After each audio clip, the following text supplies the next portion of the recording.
by talking about how we came up with the idea, which was last year I was in an organization that was called Portage. We're now called SICK, and a very different organization. But we hold a conference every year, and last year John Wadlin came to the conference, and we were talking about the closure of Traill and various happenings at Trent.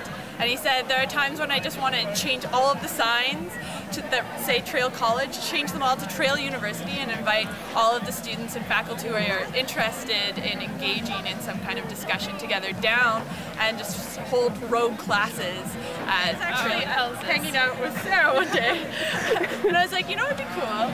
If we did something like Traill University, a big teach-in or something.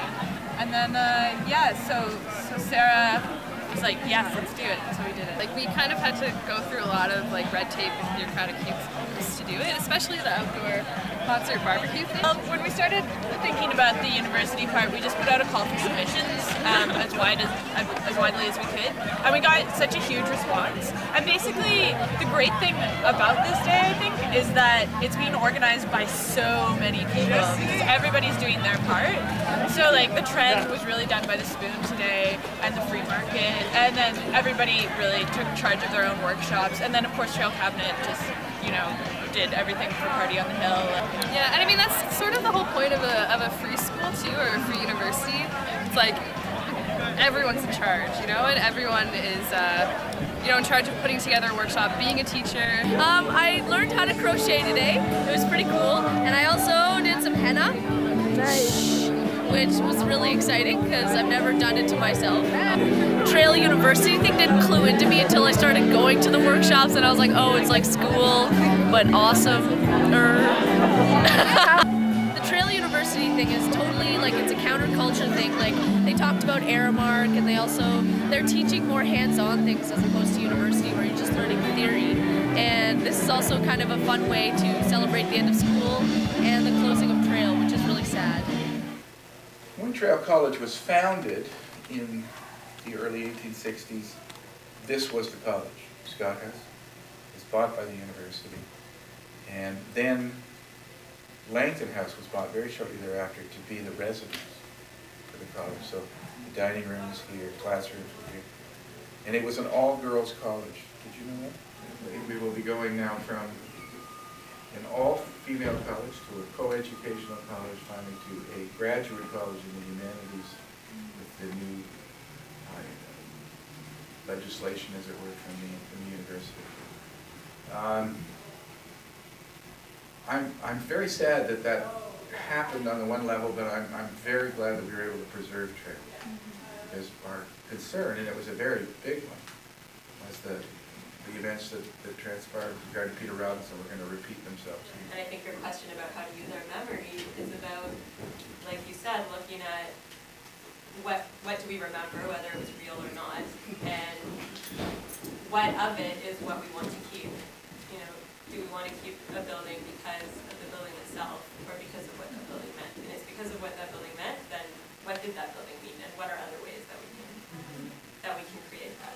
Even it's funny thinking about, because of just comparing like this week and today to like the closure of PR. You know, I mean, I know it's more complicated because Traill's not actually closing, and it's, you know, being turned into a graduate facility. But like for us, when like organizing today, like we were like sort of talking about Zisa, the idea that you were saying about like actually creating something. You know, like imagine we weren't always just like reacting or like you know, resisting something, but trying to create something. So I think having projects like this, and I know talking to Sadler House, like they're interested in doing something like this as well. And like, so then, and even if that's just this really like romanticized or like idealistic, you know, understanding of the past, like it's kind of cool to think about like taking over Traill once a year and turning it into a free university where we talk about things like this, you know? So I think that's one way that we can keep doing it and keep being whatever it is that we're trying to remember.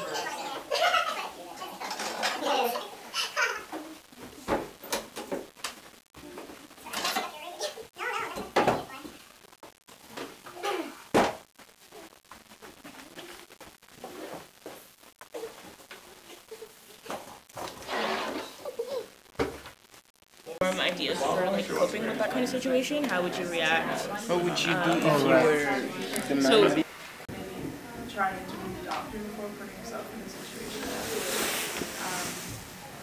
would make you feel violated before the actual perhaps procedure. But also we weren't really sure because it is a big problem with doctor availability. There you go. Unfortunately, ukulele workshops, the first 15 minutes is always tuning, so we tried our best, but... Okay, so the next string is an E.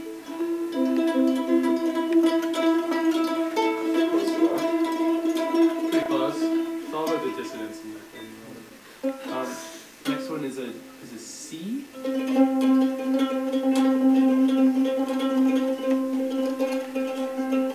I'm James Smith. I'm the Traill Cabinet President for 0708. In the midst of a ukulele teach-in, and so there's about 32 teach-ins happening today, and it's just been kind of following the idea of a free school where students, faculty, community members, staff, anybody can show up and anybody can teach anything. The university is a little different as we're making it.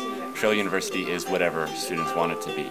So if they have a type of knowledge, whether it be how to play the ukulele or how to hula hoop, and they want to share that with other people, then that's what we're here to do. It's not just about academics, it's about